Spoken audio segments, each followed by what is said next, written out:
one of the shifts that's happened to the American Jewish community. But I think this has been going on for about a century. It just feels more acute now. Is the centering in Jewish communal life of politics more than any other concern as the central discourse of Jewish identity. This is true for Americans and not just for Jews. And we as Jewish Americans are participants in this larger project. But what happens when you center politics at the center of Jewish communal debates and conversations is that we become much less likely to compromise and negotiate around our politics, and much more likely to enact the same zero-sum culture that politics invites when it comes to litigating intra-Jewish debates. For instance, if the center of Jewish life is, I don't know, theology, Torah study, right? Then the mechanics of that discourse are such that I will want to stay in the Beit Midrash with those who I disagree with, because actually deep debate about Torah is better when you have opposing positions.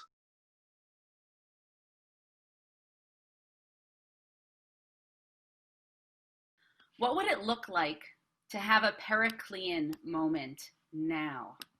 What would it look like to turn us from a set of individuals or families managing immoral times, alone in our homes, to a people sacrificing together for moral principles? And what should those principles be? What should they be as citizens of a democratic country? And what should they be as Jewish citizens of democratic countries? What Periclean values would you want to put on the table? What should unite us now?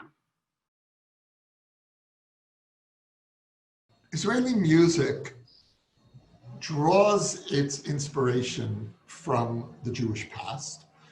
Traditionally, there are two great Jewish art forms. The first, of course, is literature, and the second is music.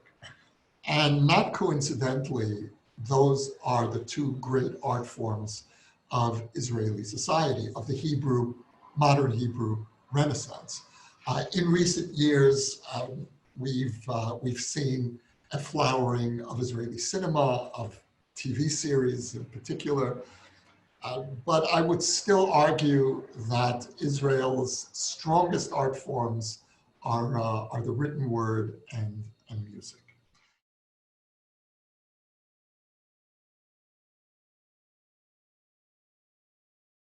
So in my course on rumors, what we're trying to do is look at the Jewish concept of dan l'chaf, which is something like giving people the benefit of the doubt, and think about the ways in which that idea is beautiful and important, and also the ways in which, particularly in light of what we've learned from the Me Too movement, it can be used to cover up harm or be distributed in an unfair way, in the hopes of helping people navigate these issues in a wiser way in their communities and lives.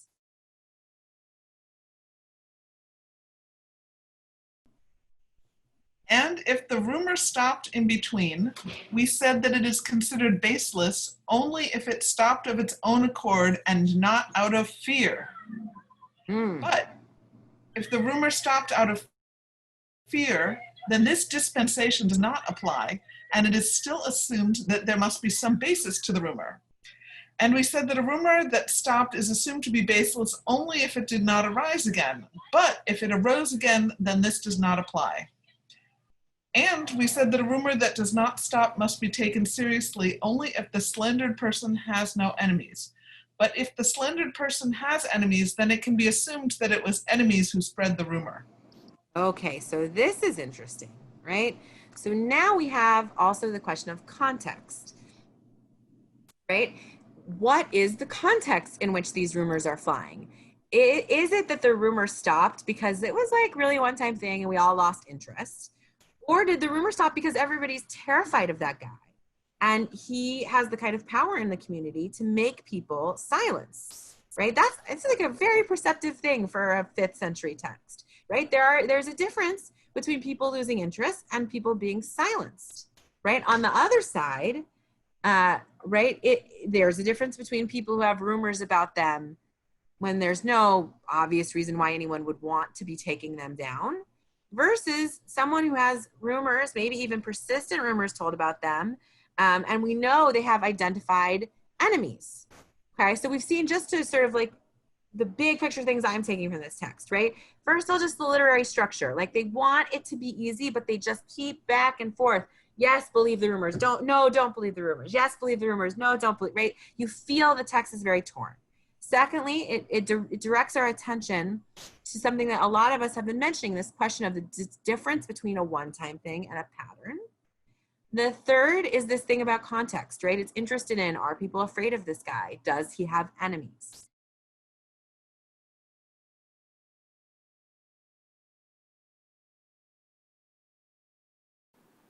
Memory is about shrinking the distance between us and our past. That's what we do in Passover. It should feel like just yesterday we left Egypt. It's fresh memory. It was yesterday. That's what memory, that's what Jewish tradition does. It tries to shrink the gap between us and our past. But what it says here, that when we shrink the gap between us and our past, we shrink the emotional gap between us and strangers and minorities. The more connected I am to my past, the more connected I am to people who are different than myself. And there's two takeaways here. The first takeaway is that what the Bible is offering is different than the thesis I presented before.